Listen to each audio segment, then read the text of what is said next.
Penguin Random House Audio presents Where You're Planted by Melanie Sweeney. Read for you by Brittany, Pressley, and Christian Fox. Horrible in itself, disaster is sometimes a door back into paradise. The paradise, at least, in which we are who we hope to be, do the work we desire, and are each other's sisters and brothers' keeper. Rebecca Solnit, A Paradise Built in Hell. The Extraordinary Communities That Arise in Disaster. 1. Tansy. Of all the terrible decisions Tansy Perkins had made in her life, rescuing 2 parakeets in the middle of a hurricane had to be near the top of the list. Already, the relentless rain had filled the Grant Gelman Branch Library parking lot, splashing over the tops of her yellow mid-calf wellies as she raced toward the building. She was drenched by the time she reached the door, hair plastered to her forehead and cheeks, pale pink tank tops sucked wet against her stomach and breasts. She regretted going braless, not that anyone was here to be scandalized by her nipples showing through the transparent cotton. No one in their right mind was out in this storm. Tansy unlocked the heavy exterior door, flipped on one set of overhead lights, and jogged, squishing and squeaking, through the main circulation room while the fluorescents flickered to life. Inside their cage, the birds, one blue and one green, squawked at the disturbance, puffing up their feathers and pacing on their perches. If anyone should have risked their neck to come fetch the parakeets during the storm, it absolutely should have been Mary Ann, who had recently donated them as branch pets without administrative approval. But because they were new, no one had established a bird retrieval protocol in the event of a hurricane. And by the time Tansy's daughter, Briar, asked who was keeping them safe, area roads were already starting to flood. "I'll be in and out, back in 10 minutes. That's what she told her next-door neighbor Dottie when she left Briar with her. The scant 3 blocks between her house and the library couldn't get that much worse in 10 minutes. The cage was so big her arms couldn't reach all the way around it, and as soon as she hoisted it up, the water in the dish sloshed out onto her hip. The rain pounded urgently against the roof of the library.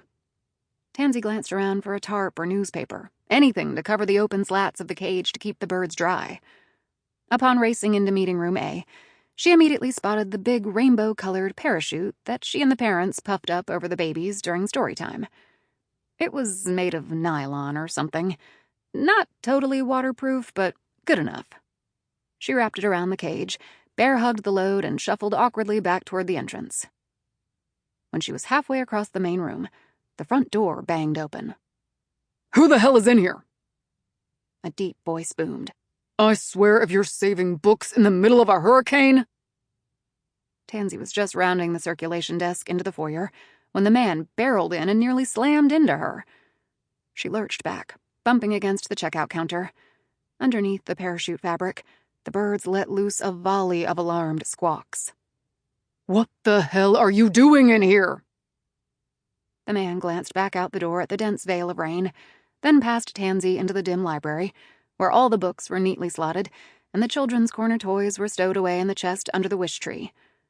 Finally, he focused on the covered cage, inside which the birds flapped and knocked about noisily. "What is that?" "Birds."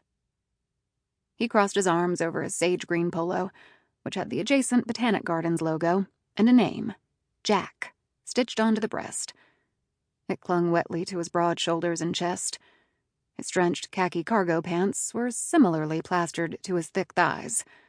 Water dripped from his longish dark hair onto his collar.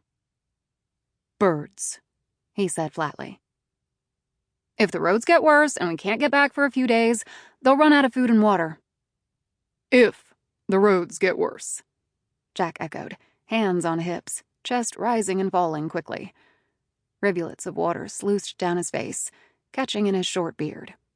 His thick eyebrows were wet, drawn together with a trench between them, and his nose had a prominent Roman bridge and severe slope. It was a face made for stern looks, just like the one he was giving her now. "You realize that's a Category 4 hurricane out there?" His condescension lit a brush fire of shame just under her skin. She shifted the birdcage to her hip, forgetting it was shielding the view of her nipples, until he tracked the movement, eyes blatantly tripping at her chest. "Of course," she said, resisting covering herself and acknowledging another of her poor choices. "Why do you think I came for them?" He shook his head tersely, sending droplets of water flying off the ends of his hair. "You've got to be kidding me." His open scorn was needles under her nails. "I get it," she snapped. "It's a big storm, but I'm not an idiot. I was on my way out when you—" "I was about to lock the gate," he cut in. "Just happened to see your car. If I hadn't, you'd be trapped in here." That thought sank through her like a cold stone. But for all this man's urgency and judgment, he was the one holding her up. If not for him, she'd be locking the door by now. "Risking your life for some fucking birds." He knifed a hand at her cargo like it personally offended him. "I couldn't leave them to starve to death." "When the creek overflows its banks in about an hour, it's gonna run directly through here. Won't be inches. It'll be 4 or 5 feet, maybe more. They wouldn't starve. They'd drown." Tansy gulped. She knew the library was prone to flooding. Just before she was hired last year, it had closed for a 6-week renovation following a springtime flood that brought 3 inches of water into the building.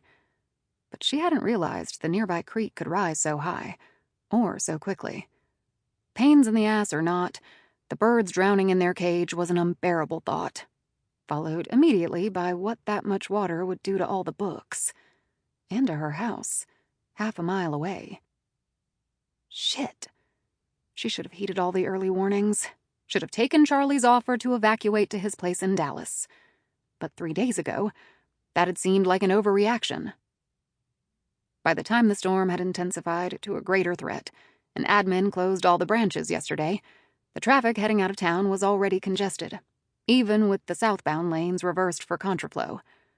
Maybe she still should have tried to leave.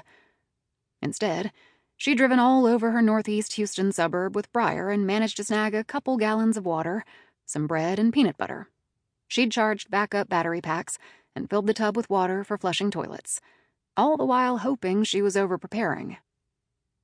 But now, seeing this man's incredulous expression, Tansy felt like an utter idiot. And a terrible mother. As hard as she tried to make better choices for herself and Briar, she kept winding up here, about to face the consequences of yet another crucial misjudgment. "What are you, 5'5"? A $1.30 soaking wet?" Jack asked. Tansy straightened to her full 5 feet 7 inches. "Excuse you? What does my size have to do with—" "Forget it," he said, sweeping his arm impatiently toward the exit. "We have to get out of here, assuming you can make it out of the lot without flooding your engine." Was the water already that high? She'd been inside less than 10 minutes. "I get it, okay?" she snapped. "You don't have to be a jerk." He ran a hand over his hair and clutched the back of his neck. He looked almost chastened, but then he said, "What even is that toy car out there?" She huffed. "It's a Civic." She hoisted the cage back up, its bottom edge digging uncomfortably into her stomach. If he was in such a damn hurry, he could have helped with the cage. But he clearly already thought she was incompetent, and she wasn't about to prove him right by asking for a hand. "If you're gonna run around in a flood, at least have the sense to drive a truck." The nerve of this man. She clenched her teeth and marched ahead of him. "Noted." Tansy's first step onto the slick linoleum in the foyer sent her suddenly pitching forward. She fully expected to slam onto her knees, unable to break her fall without losing hold of the birds. But something hooked under her ribs and caught her mid-drop. The abrupt stop knocked the wind out of her, and all she could do for a few long seconds was open and close her mouth like a fish on land. Jack didn't speak, and didn't immediately unhook his arm after pulling her back to standing. Finally, she caught a productive gasp, and he passed her to shove the door open, back to the business of rushing her out. No, "Are you okay?" No, "Sorry for basically Heimlicking you." Well, fine. The overhang outside blocked the downpour, but the wind whipped the rain sideways at their backs and legs as Tansy wedged the cage between her hip and the door to lock up. Jack tapped his boot impatiently. Sample complete. Ready to continue?